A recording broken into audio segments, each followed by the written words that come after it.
మోడీ బాబాయ్ వచ్చేశారు సరే, బీజేపీలోని ఈ బాజా భజంత్రీలు ప్రాంతీయంగా ఎంత మేరకు వర్కౌట్ అవుతాయి, ఎన్ని సీట్లకు ఎరలేస్తాయి లాంటి ప్రశ్నలు మన రాష్ట్రంలోనే ముందుగా వినిపించేది. 100% ప్రభుత్వ వ్యతిరేకత వర్ధిల్లుతుండడం, ప్రతిపక్ష వాదం, ప్రత్యేక వాదం లాంటి 1,00,000 సమస్యలతో కునారిల్లిపోవడం ఏపీ మీద బీజేపీ దృష్టి మళ్లించేలా చేస్తున్న అంశాలు. కోటలో పాగా వెయ్యలేకపోయినా కాసింత జాగా దొరకబుచ్చుకోవచ్చన్నది ఇక్కడి కమలాకర్ రావుల యావ. మీకెందుకు ఓటేయాలి? మీ చేతగాని వాళ్ళకు మీకెందుకు వేయాలి? తెచ్చే సత్తా లేని వాళ్ళకు మీకెందుకు వేయాలి? ఖచ్చితంగా బీజేపీకే ఓటేసి డైరెక్ట్ గా తెలంగాణ తెచ్చుకుంటామని చెప్పాల్సిన అవసరం ఉంది. ఏదైనా ఒక జాతీయ పార్టీ తెలంగాణ కోసం గట్టిగా కృషి చేస్తా ఉందంటే, చిత్తశుద్ధితో ఉందంటే అది బీజేపీ పార్టీ అని చెప్పి కూడా నేను మీకు అందరికి సవినయం చేస్తాను.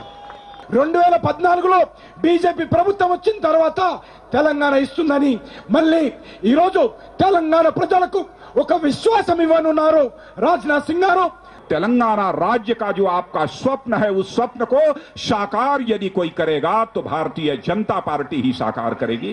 పాలమూరు, నిజామాబాద్ జిల్లా కేంద్రాల మీదే ఇవాళ రెపరెపలాడిపోతున్న బీజేపీ జెండాను తేలిగ్గా తీసుకునే ఆస్కారం లేకపోవచ్చు.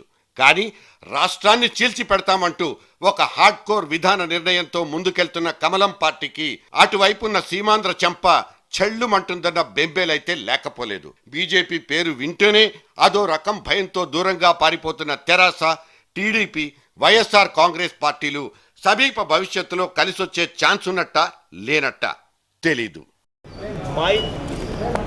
My line on BJP, of course, however, even though I'm thankful to BJP, even though I'm thankful to Sushma Swaraj, as far as BJP as a party is concerned, because of the stand what they have already in, time and again we've made ourselves very clear that however we will not be in any way supporting BJP. We've made this not once but ample number of times. We made this very clear. Time and again we've been speaking about this, saying that I'm thankful to them for what they're doing.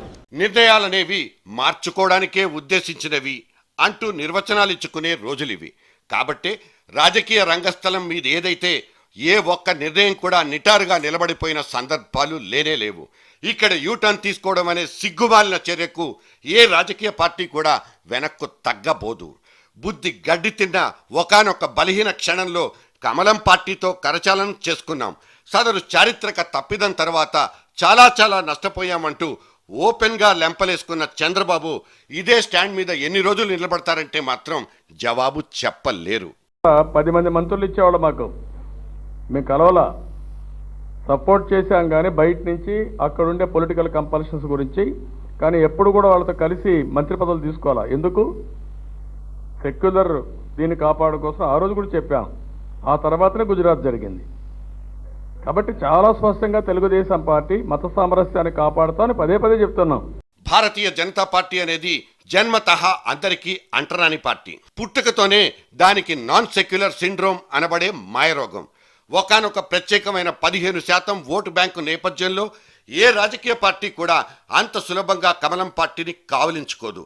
కానీ సదరు కరుడుగట్టిన సిద్ధాంతం సైతం చాలా సార్లు మడతబడిపోయింది. ఎన్టీఆర్ అంతటి ముదురు మనిషే వాజ్పేయితో కలిసిపోయి కూటమి కట్టిన సందర్భాలున్నాయి. నాన్ బీజేపీ, నాన్ కాంగ్రెస్ అంటూ ఒక కంబైన్డ్ స్టేజ్ కట్టిన సామ్యవాదిస్టులు అనబడే కామ్రేడ్ల చొరవతోనే మూడో ప్రత్యామ్నాయం పుట్టుకొచ్చింది. లేదంటే బీజేపీ ఆసరా అవసరం ఇవాల్టికి సైతం అటు జాతీయంగా ఇటు ప్రాంతీయంగా వెరీ డిమాండబుల్.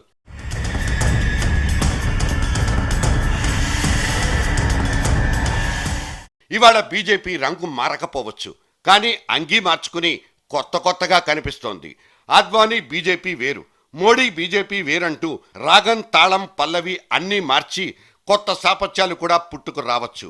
నన్ను గెలిపించిన గుజరాత్లో ముస్లిం సోదరులు లేరా?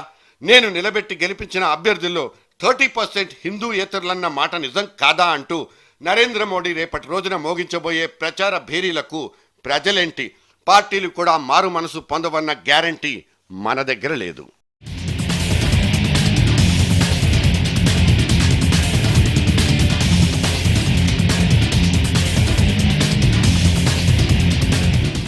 నరహంతకుడు, నరమేధాల స్పెషలిస్ట్ అంటూ నరేంద్ర మోడీ మీదున్న మరకలన్నీ అలాగే శాశ్వత ముద్రలుగా మిగిలిపోతాయా?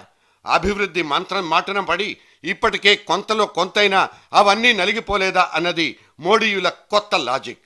ఎమర్జెన్సీ నాటి ఏవగింపు రోజుల నుంచే బయటపడిపోయిన ఇందిరాగాంధీ ఆ తర్వాత నిలదొక్కున్న జ్ఞాపకాన్ని మర్చిపోయారా?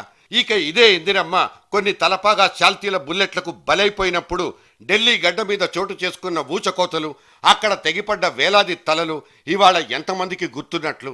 అందుకే ఇవాళ కాంగ్రెస్ గూటి కిందున్న కూటమి పక్షులు సైతం సదరు గూడు చెదిరిన పక్షంలో భద్రమైన ఇంకో గూటికి పారిపోకుండా ఎందుకుంటాయి?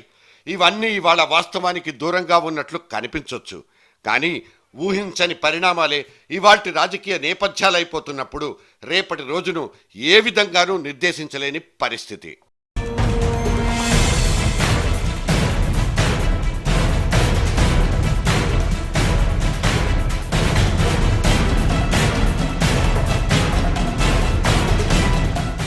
కానీ ఎన్నికల ముందు కావచ్చు, తర్వాత కావచ్చు, బీజేపీ అనబడే బెల్లం చుట్టూ ఈగల్లా మూగిపోవడానికి పరాయి పార్టీలన్నీ సిద్ధపడిపోయేంతటి బలుపు అక్కడ కనిపించే ఛాన్స్ ఉందా? ఎందుకంటే 2 సీట్ల నుంచి 200 సీట్లంతటి లావాటి సైజుకు పుంజుకున్నప్పటి రోజుల్ని ఒక్కసారి పరిశీలించుకుంటే బీజేపీకి మంచి రోజుల్ని తెచ్చిపెట్టిన 2 క్రెడెన్షియల్స్ గుర్తుకొస్తాయి. ఒకటి పెళ్ళుబికిన జాతీయవాదం, రెండోది పెచ్చరిల్లిన మతవాదం. బీజేపీని ఒకసారి కార్గిల్ యుద్ధం గట్టెక్కిస్తే ఇంకోసారి అద్వానీ రథయాత్రలు బతికించినట్లు గుర్తు.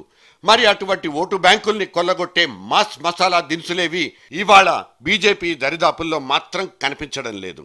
అద్వానీని, ఆ పెద్ద మనిషి వెనక నిలబడ్డ కొన్ని పాత కాపుల్ని తెరమరుగు చేసి ముందుకొచ్చేసిన ఈ మోడీ మార్క్ బీజేపీకి సరిపడా సీట్లు సాధించి పెడుతుందా?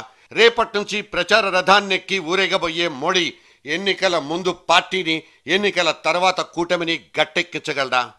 Once again, let India decide.